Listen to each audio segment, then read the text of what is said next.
आइए जानते हैं कि आईवीएफ टेस्ट ट्यूब बेबी किन लोगों को इसकी ज़रूरत होती है। कुछ लोग ऐसे होते हैं जिनका इलाज केवल आईवीएफ से हो पाता है। वो पुरुष होते हैं जिनके शुक्राणु यानी स्पर्म्स बहुत ही कम होते हैं, नॉर्मल कंसेप्शन या सरल तरीके आईयूआई से फेल हो जाते हैं और उनको देखा जाए तो आईवीएफ तक भी नहीं कई लोगों को सूट करता और उससे भी ज़्यादा हाई लेवल की साइंस और टेक्नोलॉजी, जिसको ICSI बोलते हैं, इंट्रासाइटोप्लाज्मिक स्पर्म इंजेक्शन, उसकी आवश्यकता पड़ सकती है। ऐसे भी पुरुष जन होते हैं जिनके शुक्राणु जो उनका पानी होता है उसमें होते ही नहीं हैं, नील होते हैं और उनके शुक्राणु हम लोगों को उनके शरीर से, उनके टेस्टिकल्स से निकालने पड़ते हैं। तो ये वाले जो शुक्राणु होते हैं इनको आईवीएफ की जो एडवांस पद्धति होती है ICSI, उसी के द्वारा ही इस्तेमाल करके बच्चा देने की गुंजाइश बनती है। ऐसे भी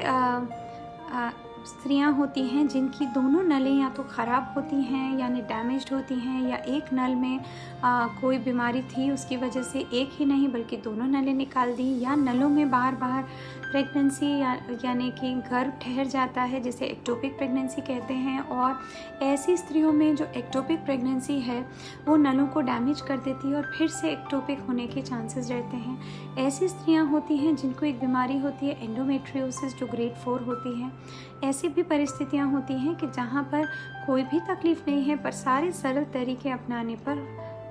फ़ायदा ही नहीं दे रहे। जहाँ पर भी ऐसी प्रक्रिया आ जाती है कि हम लोगों को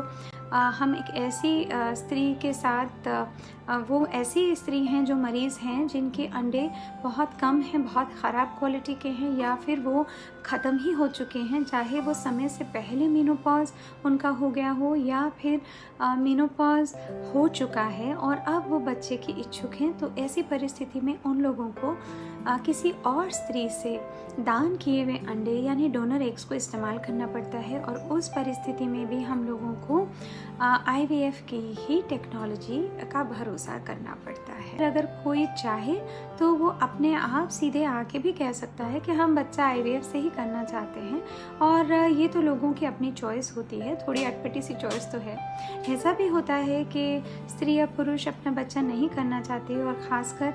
जो लेडीज़ हैं वो प्रोफेशनली इन्वॉल्व हैं और वो नहीं चाहती कि उनका बच्चा अभी हो और वो अपने अंडे संभाल के हमारे पास रखना चाहती हैं। तो उस परिस्थिति में जो अंडे संभाल के हमने रखे होते हैं उनको जब इस्तेमाल करना होता है तो इस्तेमाल करने के लिए जो तरीका है वो तो केवल यही तरीका है कि हम